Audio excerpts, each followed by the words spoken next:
बिस्मिल्लाहिर्रहमानिर्रहीम। अस्सलाम वालेकुम। उम्मीद करता हूँ सब खैरियत से होंगे। अल्लाह ताला सबको अपने ज़ुमार में रखे और दुनिया व आखिरत की तमाम खुशियाँ नसीब फरमाए। आज हम फिर एक नई वीडियो के साथ हाज़िर हैं। आज का जो हमारा टॉपिक है वो है मोटापे के हवाले से, और जो हम मोटापे के हवाले से नुस्खा लेके हाज़िर हुए हैं, बेहतरीन नुस्खा है और आला दर्जे के इसके फ़वाइद हैं।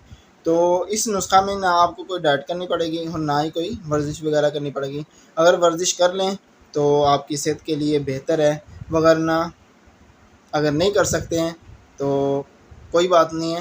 तो इस नुस्खे के साथ आप अपने मोटापे को कम कर सकते हैं। तो मोटापे के अलावा इस नुस्खे के दो फ़वाइद और हैं। तो सबसे पहले जो इसका फ़ायदा है वो है ब्लड प्रेशर के जो मरीज़ हैं वो इस नुस्खा को इस्तेमाल कर सकते हैं, जिनका ब्लड प्रेशर हाई होता है। इस नुस्खा के साथ अपने ब्लड प्रेशर को कम कर सकते हैं। तो दूसरे नंबर पे जो आता है वो है दिल के जो तकलीफ़ दे मरीज़ हैं, जिनके दिल की बीमारियां हैं, रगें वगैरह बंद हैं। तो इस नुस्खा को इस्तेमाल करने के बाद उनकी जो दिल की तकलीफ़ है वो भी ख़त्म हो जाएगी और जो रगें वगैरह बंद हैं वो भी खुल जाएंगी। तो अपने नुस्खे की तरफ आने से पहले हमारी एक छोटी सी रिक्वेस्ट होती है कि अगर आपने हमारा चैनल सब्सक्राइब नहीं किया है तो चैनल को सब्सक्राइब कर लें और बेल आइकन का जो बटन है उस पर क्लिक कर लें।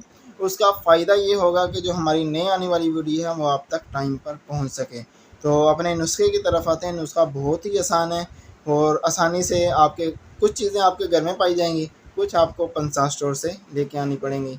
तो सबसे पहले जो इसमें चीज़ है वो है सिरका सेब।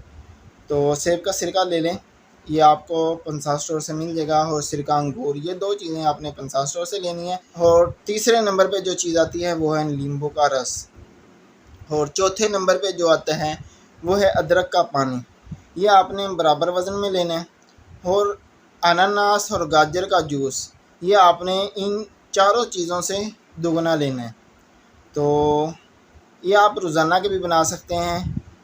तो बेहतर यही है कि आप इसको रोज़ाना के बनाएं, नहीं तो 2 दिन का बना के रख लें, एक दिन इस्तेमाल करें और दूसरे दिन इस्तेमाल करें।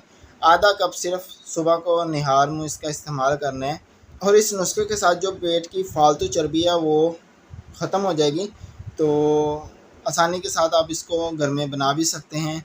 तो बेहतर यही है, मैं इसका बार बार यही कहूँगा, जो ताज़ा बनाया जाएगा तो ज़्यादा फ़ायदा होगा। ताज़ा बनाने की सूरत हाल ये है कि अगर आप आधा कप बनाना चाहते हैं तो 1 चम्मच कप के हिसाब से 1 चम्मच देख लें, 1 चम्मच सिरका डाल लें, 1 चम्मच वो नींबू का रस डाल लें और 1 चम्मच ही अदरक का पानी डाल लें। और उसकी मिकदार देखने के बाद जो अनानास और गाजर का जूस है वो उससे दूना डाल के आधा कप तकरीबन है तैयार हो जाएगा। तो रोज़ाना का भी तैयार करना इतना मुश्किल नहीं है, आसान है। और ये थी हमारी आज की वीडियो। बेहतरीन नुस्खा है, इसको इस्तेमाल लाजमी करिएगा। जिन हजरात को ये मोटापे का जो मर्ज़ है, तो काफ़ी प्रॉब्लम होती है, जो मोटापे के साथ बीमारियां लाहिक होती हैं, काफ़ी ख़तरनाक होती हैं, तो इसको शुरू में कवर किया जाए तो ज़्यादा बेहतर है। तो इस नुस्खे के साथ आपका जितना भी ज़्यादा मोटापा है इसको आप कम कर सकते हैं। तो हमें कमेंट करके बताइएगा कि हमारी आज की वीडियो कैसी लगी, और लाइक शेयर ज़रूर करिएगा और हमारे चैनल को सब्सक्राइब करिएगा, और अपने भाई को अपनी खुसूसी दुआओं में याद रखिएगा। अगली वीडियो तक के लिए हमें इजाज़त दीजिएगा और अपना बहुत सारा ख्याल रखिएगा। अल्लाह हाफिज़।